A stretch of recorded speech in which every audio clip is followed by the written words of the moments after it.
ಕನ್ನಡ ಭಾಷೆ ಪ್ರತಿಯೊಬ್ಬ ಕನ್ನಡಿಗರ ಆಸ್ತಿ ಇದ್ದಂತೆ ಎಂದು ಪಟ್ಟಣ ಪಂಚಾಯಿತಿ ಅಧ್ಯಕ್ಷೆ ಮಂಜುಳಾ ಶ್ರೀಕಾಂತ್ ಹೇಳಿದ್ದಾರೆ. ಪಟ್ಟಣದ ಪಂಚಾಯಿತಿ ಆವರಣದಲ್ಲಿ ಶನಿವಾರ ಕನ್ನಡ ರಾಜ್ಯೋತ್ಸವದ ಪ್ರಯುಕ್ತ ಧ್ವಜಾರೋಹಣವನ್ನು ನೆರವೇರಿಸಿ ನಂತರ ಮಾತನಾಡಿದ ಅವರು, ಮನುಷ್ಯನಿಗೆ ಎಲ್ಲಾ ಭಾಷೆಗಳ ಅಗತ್ಯ. ಒಂದೊಂದು ಭಾಷೆ ಒಂದೊಂದು ವರ ಇದ್ದಂತೆ. ಆದರೆ ನಾವು ನೀವೆಲ್ಲರೂ ಕನ್ನಡ ಭಾಷೆಗೆ ಮೊದಲ ಆದ್ಯತೆ ಕೊಡೋಣ ಎಂದು ತಿಳಿಸಿದ್ದಾರೆ. ಕನ್ನಡ ರಾಜ್ಯೋತ್ಸವವನ್ನು ನಾವು ಪ್ರತಿ ವರ್ಷ ನವೆಂಬರ್ 1ರಂದು ಆಚರಿಸುತ್ತೇವೆ. ನವೆಂಬರ್ 1 ಕನ್ನಡಿಗರ ಪಾಲಿಗೆ ಅತ್ಯಂತ ಸಂಭ್ರಮದ ದಿನವಾಗಿದೆ. ಕನ್ನಡ ರಾಜ್ಯೋತ್ಸವ 1956 ನವೆಂಬರ್ 1ರಂದು ನಮ್ಮ ಕನ್ನಡ ರಾಜ್ಯ ಉದಯವಾಯಿತು ಎಂದರು. ಕನ್ನಡದಲ್ಲಿ ದ ರಾ ಬೇಂದ್ರೆ, ಕುವೆಂಪು, ಶಿವರಾಮ್ ಕಾರಂತ್, ಮಾಸ್ತಿ ವೆಂಕಟೇಶ ಅಯ್ಯಂಗಾರ್, ವೇಕ್ರು ಗೋಕಾಕ್, ಗಿರೀಶ್ ಕಾರ್ನಾಡ್, ಯುಆರ್ ಅನಂತಮೂರ್ತಿ, ಚಂದ್ರಶೇಖರ್ ಕಂಬಾರ್, ನಮ್ಮ ಕನ್ನಡದಲ್ಲಿ ಜ್ಞಾನಪೀಠ ಪ್ರಶಸ್ತಿ ಪಡೆದ ನಮ್ಮ ಕವಿಗಳೆಂದರೆ ನಮಗೆ ಹೆಮ್ಮೆ ಅನಿಸುತ್ತದೆ ಎಂದರು. ಪಟ್ಟಣ ಪಂಚಾಯಿತಿ ಉಪಾಧ್ಯಕ್ಷ ಬೋಸಮ್ಮ ಮಂಜುನಾಥ್ ಮಾತನಾಡಿ, ನವೆಂಬರ್ 1 ಕನ್ನಡಿಗರ ಪಾಲಿನ ಅತ್ಯಂತ ಸಡಗರದ ಕ್ಷಣ. ಕನ್ನಡಕ್ಕಾಗಿ ದುಡಿದ ಮಾಡಿದ ಮಹನೀಯರನ್ನ ಗೌರವದಿಂದ ನೆನೆಯೋಣ. ಕನ್ನಡಮ್ಮನ ಸೇವೆಗೆ ಬದುಕನ್ನ ಮುಡುಪಾಗಿಡೋಣ.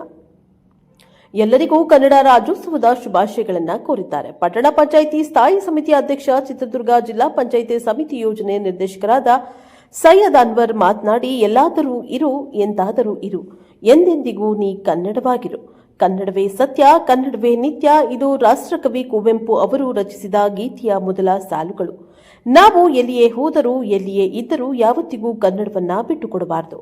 ಕನ್ನಡವನ್ನ ಬಳಸಿ ಬೆಳೆಸಿ ಉಳಿಸಬೇಕು. ನಮ್ಮ ಮನೆಗಳಲ್ಲಿ ಕನ್ನಡವನ್ನ ಮಾತನಾಡಬೇಕು ಮತ್ತು ಶಾಲೆಗಳಲ್ಲಿ, ನಮ್ಮ ಕಚೇರಿಗಳಲ್ಲಿ ಕನ್ನಡವನ್ನೇ ಮಾತನಾಡಬೇಕು ಎಂದರು.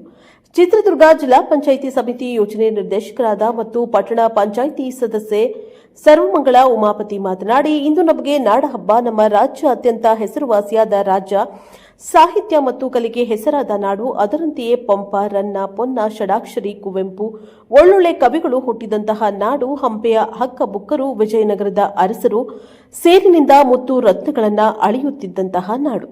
ಅಂತಹ ನಾಡಿನಲ್ಲಿ ಹುಟ್ಟಿದವರು ನಾವೇ ಭಾಗ್ಯವಂತರು. ನಮ್ಮ ನಾಡು ಅಂದದ ನಾಡು, ಚಂದದ ನಾಡು, ಗಂಧದ ಬೀಡು. ಅಂತಹ ಹೆಸರಾದ ನಾಡು, ನೂರಾರು ಪುಣ್ಯವಂತ, ನೂರಾರು ನದಿಗಳು ಹರಿದಂತಹ ನಾಡು. ಇಂತಹ ನಾಡ ಹಬ್ಬ ಕರ್ನಾಟಕ ರಾಜ್ಯೋತ್ಸವವನ್ನು ಆಚರಿಸುತ್ತಿರುವುದು ಖುಷಿ ಎನಿಸುತ್ತದೆ ಎಂದು ಅವರು ಮಾತನಾಡಿದ್ದಾರೆ. ಈ ಸಂದರ್ಭದಲ್ಲಿ ಪಟ್ಟಣ ಪಂಚಾಯಿತಿ ಸದಸ್ಯ ಸುನೀತಾ ಮುದಿಯಪ್ಪ ಮಾತನಾಡಿ, ಎಲ್ಲರಿಗೂ ಕನ್ನಡ ರಾಜ್ಯೋತ್ಸವದ ಶುಭಾಶಯಗಳನ್ನು ಕೋರಿದ್ದಾರೆ. ಈ ಸಂದರ್ಭದಲ್ಲಿ ಉಪಸ್ಥಿತರಾದ ಉಪಾಧ್ಯಕ್ಷೆ ಬೋಸಮ್ಮ ಮಂಜುನಾಥ್, ಸದಸ್ಯರುಗಳಾದ ಓಬಯ್ಯ ದಾಸ್, ವಿನುತಾ, ಬೋರಮ್ಮ, ಪಟ್ಟಣ ಪಂಚಾಯಿತಿ ಮುಖ್ಯಾಧಿಕಾರಿ ಓಂ ಶ್ರೀನಿವಾಸ್, ಕರ್ನಾಟಕ ರಕ್ಷಣಾ ವೇದಿಕೆ ಹೋಬಳಿ ಘಟಕದ ಅಧ್ಯಕ್ಷ ಬೋರಯ್ಯ, ಹೋಬಳಿ ಘಟಕದ ಉಸ್ತುವಾರಿ ಅಧ್ಯಕ್ಷ ಓಂಕಾರಪ್ಪ, ಪಟ್ಟಣ ಪಂಚಾಯಿತಿ ಸಿಬ್ಬಂದಿಗಳು, ಪೌರ ಕಾರ್ಮಿಕರು, ಅಂಬೇಡ್ಕರ್ ಕಾಲೋನಿಯ ಸರ್ಕಾರಿ ಹಿರಿಯ ಪ್ರಾಥಮಿಕ ಶಾಲೆಯ ಶಿಕ್ಷಕ ಸದಾಶಿವಪ್ಪ ಹಾಗೂ ಇನ್ನಿತರರು ಹಾಜರಿದ್ದರು. Bureau report Harish Nayakanahatti, NKS TV 4 Chitradurga.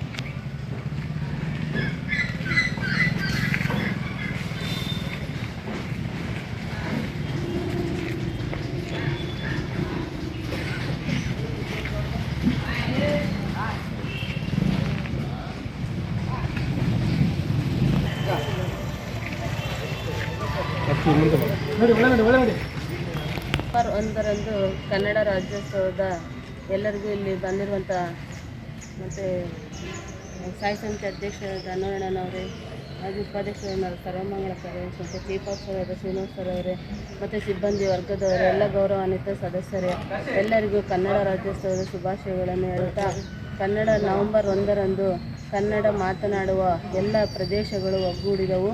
Kannada ಮತ್ತು ಮೈಸೂರು ರಾಜ್ಯವು ಇದು 1956ರಲ್ಲಿ ಉದಯವಾಯಿತು. ಕರ್ನಾಟಕ ರಾಜ್ಯ ಎಂದು 1973ರಲ್ಲಿ ನಾಮಕರಣವಾಯಿತು. ಕನ್ನಡ ಭಾಷೆ ಮತ್ತು ಸಂಸ್ಕೃತಿ ಮತ್ತು ಇತಿಹಾಸವನ್ನು ಸ್ಮರಿಸುವ ದಿನವಾಗಿದೆ. ಕನ್ನಡವೇ ಸತ್ಯ, ಕನ್ನಡವೇ ನಿತ್ಯ ಅಂತ ಹೇಳಿ ಎಲ್ಲರಿಗೂ ಧನ್ಯವಾದಗಳು. ಈ ಒಂದು ಕಾರ್ಯಕ್ರಮದ ಅಧ್ಯಕ್ಷತೆಯನ್ನು ವಹಿಸಿರ್ತಕ್ಕಂಥ ಮಂಜುಳಮ್ಮ ಅಧ್ಯಕ್ಷರು ಹಾಗೂ ಉಪಾಧ್ಯಕ್ಷರು, ಇಲ್ಲಿ ನಮ್ಮ ಸೇರಿರ್ತಕ್ಕಂಥ ಮುಖ್ಯಾಧಿಕಾರಿಗಳು, ಚೀಫ್ ಆಫೀಸರ್ ಆದಂಥ ಇಲ್ಲಿ ಸೇರಿರ್ತಕ್ಕಂಥ ಎಲ್ಲ ಕಾರ್ಮಿಕರು ಹಾಗೂ ಪಟ್ಟಣ ಪಂಚಾಯತಿ ಎಲ್ಲ ನಮ್ಮ ಮಿತ್ರರೇ, ಇವತ್ತು ಕನ್ನಡ ಈ ನವೆಂಬರ್ 1ರಿಂದ ಕನ್ನಡವನ್ನು ನಾವು ಎಲ್ಲಿದ್ದರೂ ಕನ್ನಡ ಕಲಿಬೇಕು. ನಾವು ಈ ನಾಡಿನಲ್ಲಿ ಹುಟ್ಟಿದ್ದು ವೇಸ್ಟ್ ಆಗ್ತೈತೆ. ಅದಕ್ಕೋಸ್ಕರ ಎಲ್ಲ ಈಗ ಈ ಸ್ಕೂಲ್ಗಳಲ್ಲಿ, ಆಮೇಲೆ ನಮ್ಮ ಇದು ಎಲ್ಲ ಆಫೀಸ್ಗಳಲ್ಲಿ ಎಲ್ಲ ಕನ್ನಡನೇ ಮಾತಾಡಬೇಕು. ನಮ್ಮ ಈ 1956ರಲ್ಲಿ ನಮಗೆ ಒಂದು ಇದು ಬಂತು. ಅದರಿಂದ ನಾವೆಲ್ಲ ಕನ್ನಡ ಮಾತಾಡಬೇಕು. ಇಲ್ಲಿ ಸೇರ್ತಕ್ಕಂಥ ಪತ್ರಿಕಾ ಮಾಧ್ಯಮದವರು ಹಾಗೂ ಇಷ್ಟು ಹೇಳಿ ಎರಡು ಮಾತನ್ನು ಮುಗಿಸ್ತೀನಿ. ಜೈ ಹಿಂದ್, ಜೈ ಕರ್ನಾಟಕ. ಕರ್ನಾಟಕ ರಾಜ್ಯೋತ್ಸವದಲ್ಲಿ ಸೇರಿರ್ತಕ್ಕಂಥ ಅಧ್ಯಕ್ಷರು, ಉಪಾಧ್ಯಕ್ಷರು ಹಾಗೂ ಸ್ಥಾಯಿ ಸಮಿತಿ ಅಧ್ಯಕ್ಷರು ಹಾಗೂ ಸಹ ಕೌನ್ಸಿಲರ್ಗಳಿಗೂ ಹಾಗೂ ಪಟ್ಟಣ ಪಂಚಾಯತಿ ಸಿಬ್ಬಂದಿ ವರ್ಗದವರಿಗೂ ಹಾಗೂ ಮಾಧ್ಯಮದವರಿಗೂ ಎಲ್ಲರಿಗೂ ಸ್ವಾಗತವನ್ನು ಬಯಸುತ್ತಾ ಇಂದು ನಾಡ ಹಬ್ಬ, ನಮ್ಮ ಕರ್ನಾಟಕ ರಾಜ್ಯೋತ್ಸವದ ದಿನ. 1956 ನವೆಂಬರ್ 1ರಂದು ನಮ್ಮ ರಾಜ್ಯ ಕರ್ನಾಟಕ ಅಂತ ನಾಮಕರಣವಾಯಿತು. ಅಂದಿನಿಂದ ನಮ್ಮ ರಾಜ್ಯ ಪ್ರಪಂಚದಲ್ಲೇ ಅತಿ ಹೆಸರುವಾಸಿಯಾದಂಥ ರಾಜ್ಯ, ಕಲೆ ಸಾಹಿತ್ಯಕ್ಕೆ ಹೆಸರಾಂತ ನಾಡು. ಹಾಗೆಯೇ ರನ್ನ, ಪಂಪ, ಪೊನ್ನ, ಷಡಕ್ಷರಿ, ಕುವೆಂಪು ಇಂಥ ಮೊದಲಾದ ಕವಿಗಳು ಹುಟ್ಟಿದಂಥ ನಾಡಿದು. ಅದರಂತೆಯೇ ಹಂಪೆಯ ಹಕ್ಕುಬುಕ್ಕರು, ವಿಜಯನಗರದ ಅರಸರು ಮುತ್ತು ರತ್ನಗಳನ್ನು ಸೇರಿನಲ್ಲಿ ಅಳೆಯುತ್ತಿದ್ದರಂತೆ ನಾವು ಕೇಳಿದ್ದೇವೆ. ಅಂಥ ನಾಡಿನಲ್ಲಿ ಹುಟ್ಟಿದಂಥ ನಾವೇ ಪುಣ್ಯವಂತರಂತ ಹೇಳ್ಬೋದು. ಹಾಗೆಯೇ ನಮ್ಮ ನಾಡು ಅಂದದ ನಾಡು, ಚಂದದ ನಾಡು, ಗಂಧದ ಬೀಡು ಅಂತ ಹೆಸರಾದ ನಾಡು. ಹಾಗೆ ನೂರಾರು ಪುಣ್ಯವಂತ ನದಿಗಳು ಹರಿದಂಥ ನಾಡು. ಅಂಥ ನಾಡ ಹಬ್ಬವನ್ನು ಕರ್ನಾಟಕದ ರಾಜ್ಯೋತ್ಸವ ಎಂದು ಆಚರಿಸಲಿಕ್ಕೆ ನಮಗೆ ಹೆಮ್ಮೆ ಆಗ್ತಿದೆ ಹಾಗೂ ಸಂತೋಷ ಆಗ್ತಿದೆ. ಎರಡು ಮಾತುಗಳು. ಅಧ್ಯಕ್ಷರಾಗಿರ್ತಕ್ಕಂಥ ಅನ್ವರಣ್ಣನವರು ಹಾಗೂ ನಮ್ಮ ಕೌನ್ಸಿಲರ್ಗಳು ಈ ದಿನ ಪ್ರತಿ ವರ್ಷ ನವೆಂಬರ್ 1ರಂದು ಕನ್ನಡ ರಾಜ್ಯೋತ್ಸವವನ್ನು ಆಚರಿಸುತ್ತಿದ್ದೇವೆ. ಈ ಕನ್ನಡ